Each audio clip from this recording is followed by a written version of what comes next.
की जो विकास भवन की धारा है वो हम यहाँ पे पहुँच चुके हैं और अभी भी जो है चौपाल लगी हुई है। लोग विचार विमर्श कर रहे हैं।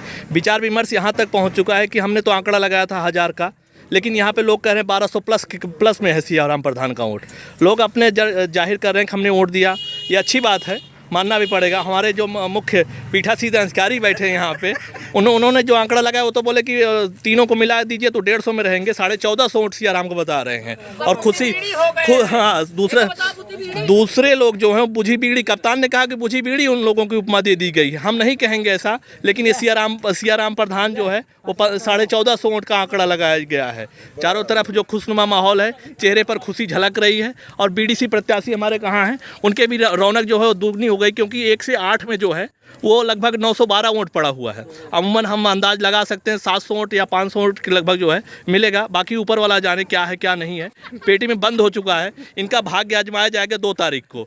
2 तारीख इसी बीच कप्तान तिवारी भी बैठे हैं, हमारे मुख्य संवाददाता जो हैं ग्राम सभा से हैं, वो बताएंगे कि क्या माहौल है इस समय। और ग्राम सभा का जो हुआ, प्रधानी का चुनाव हुआ, सबके चेहरे पर खुशी हुई और निर्विरोध चुना गया। हमारा ये अनुमान था कि इनको निर्विरोध चुन दिया जाए, लेकिन कप्तान तिवारी बताएंगे क्या स्थिति रही ग्राम सभा में, कैसा बस का लोड हुआ और लोग बस से चले गए और जो खुशी का इजहार है, बाजा गाजा बुक कर दिया गया है। कप्तान भी अब बताएंगे क्या हाल था इस समय। अरे भैया, इसका बस का बहुत प्रेम से बंद हो गया और कोनो हैरानी नहीं आए भाई। और जोन है हमका लागत बा 8 बस का अपने सियाराम गया हो मैं, और सब बस का जोन है दूसरे गया और जोन है, लेकिन वो बस का जोन 8 अपने सियाराम का है। जान ले जब खुले तो फिर भैया खुला उसे जान ले। जिंदाबाद नारक न्याय। और उसके बाद भैया सब बढ़िया से हो गया इलेक्शन और चली गई गाड़ी। और जो ना है बहुत अच्छी प्रधानी अपने तरह पड़ी हो, थोड़ा मैं कौनो हैरानी ना है भाई।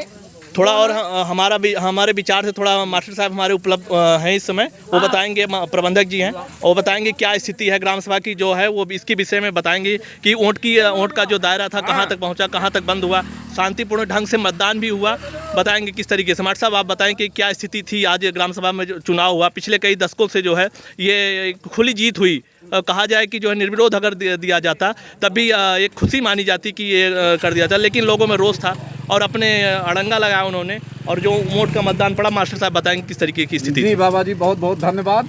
सबसे पहले मैं बाहर हमारे जो शुभचिंतक लोग हैं, हमारे बड़े भाई, दादा, चाचा, जो भी, सबको प्रणाम करते हुए मैं बताना चाहूँगा कि आज सुबह से ही जिस प्रकार से ग्राम में उत्साह, ग्रामवासियों में उत्साह देखा गया, सुबह से ही सुबह 7 बजे से जब मतदान शुरू हुआ तो लंबी लाइनें देखने को मिली और 6 बजे तक लगातार मतदान बढ़ता गया। दोपहर का लू और तेज धूप भी मतदाताओं के उत्साह को कम नहीं कर पाई। जहां तक परसेंटेज की बात है कि लगभग 54.92% मतदान हुआ है 13 के बूथ पर। ऐसा पहली बार देखा गया कि पूरे ग्राम सभा में जिस प्रकार से एकता देखी गई, विगत कई दशकों के बाद इस तरह का उत्साह दिखा।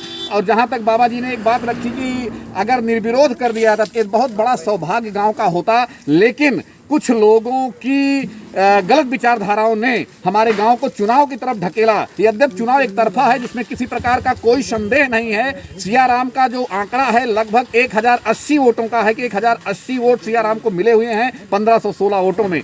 और सिर्फ इंतजार इस बात का है कि अब 2 तारीख को सियाराम को जो है मुहर मिले, बक्सा खुले, मुहर मिले, माल्यार्पण करके लोग उनका स्वागत करें। पूरी तरह से सियाराममय हो गया पूरा गांव और बहुत ही हर्ष का विषय, एक लंबी एकता देखने को मिली। और एक बात मैं और कहना चाहूँगा कि जिस प्रकार से कुछ अभिमानी लोग जो थे, जिनको बहुत बड़ा अभिमान था कि हम अपनी अकेले दम पर वोट को कन्वर्ट कर लेंगे, कोई प्रभाव किसी का चल नहीं पाया। गांव की एकता के आगे सब बौने साबित हुए। और कुछ प्रत्याशी ऐसे हुए जो कि सुबह 12 बजे से ही भागना शुरू हो गए, दोपहर 12 बजे से, और धीरे धीरे उनके चेहरे लटकते गए और अंतोगत्वा 6 बजे तक पूरी तरह से मुरझाए ढाक की तरह नजर आए और अपने अपने घर को चले गए। इधर सियाराम समर्थक जय जयकारा के साथ अपने घर पर गए। पूरी तरह से प्रधानी माना जा रहा है कि पिछले प्रधानों की अपेक्षा ये सियाराम प्रधान विकास के लिए अग्रणी हो गए, क्योंकि उनकी पकड़ जो है वो लखनऊ तक मानी जाती है। ये पकड़ जो है उनकी लखनऊ तक मानी जा रही है और पिछले कई दशकों से जो विकास ग्राम सभा का रुका हुआ है, आपसी विवाद या किसी तरीके से, उसके विषय में आप क्या कहना चाहेंगे? बिल्कुल, मैं कहना चाहूंगा कि जिस प्रकार से जनता सियाराम जी के साथ थी, जनता को उतनी ही बड़ी अपेक्षा सियाराम जी से है। तो सियाराम के कंधों पर एक आज बड़ा दबाव हुआ, दबाव बहुत है, क्योंकि सामान्य जनता लगभग 92% जनता सियाराम के साथ रही है और इस प्रकार से उतना ही दबाव सियाराम को विकास करने के लिए है। अगर सियाराम के कदम इधर उधर होते हैं तो इतना ही बड़ा विरोध हो सकता है, इतना ही बड़ा विरोध का विस्फोट उनको देखने को मिलेगा। तमाम प्रकार की आलोचनाएं भी बीच में हुई कि सियाराम अपनी मनमानी करेंगे या तमाम प्रकार के मतभेद भी हुए। इसी बीच में लोगों ने समर्थन भी खूब किया। जी बाबा जी, जो इसके विषय में आप क्या कहना चाहें? बाबा जी, इसका कारण यह है कि सियाराम जी पिछले 20 साल पहले संभवतः प्रधान रहे हैं, तो कुछ उनके द्वारा ऐसे कृत्य किए गए थे जो कि जनता को नहीं पसंद थे, कुछ कार्य उसके अच्छे भी थे और बीच बीच में सियाराम जी पार्टी बदलते रहे, इधर उधर होते रहे। लेकिन जब 80 सीट आई तो लोगों को सियाराम 2 साल 3 साल पहले से ही अपने आप को सामान्य के बीच में बैठाना चालू किए और सामान्य के बीच में पूरी समय दिए, सबका मान सम्मान किए। तो अपनी खोई हुई साख को विगत 3 साल पहले से ही सियाराम वापस पा गए थे, जिसका फायदा आज उनको पूरी तरह से मिला चुनाव में। अब कुछ लोगों का कहना था कि सामान्य लोगों के पास कोई विकल्प नहीं था, इसलिए जो सियाराम को प्रधान बनाया गया। बात से मैं सहमत न हूँ, विकल्प पूरी तरह से था ऐसा नहीं है, सियाराम के अलावा भी विकल्प थे, लेकिन सियाराम की कार्यशैली विगत 3 सालों से पिछले 3 सालों में जो रही है उसका फायदा उनको साफ जो है दिखाई दिया, पूरा मिला उनको। सामान्य रूप में हम कप्तान तिवारी से फिर से मिलना चाहेंगे, जो इस ग्राम सभा के मेन लीडर की भूमिका में रहे हैं और इनका ये प्रचार प्रसार धीरे धीरे बढ़ चुका है। और ये कप्तान फिर बताएंगे क्या हुआ, स्थिति क्या रही, बताएंगे। स्थिति बाबा बार बार न पूछो हमसे, स्थिति एकदम खचा खच रही।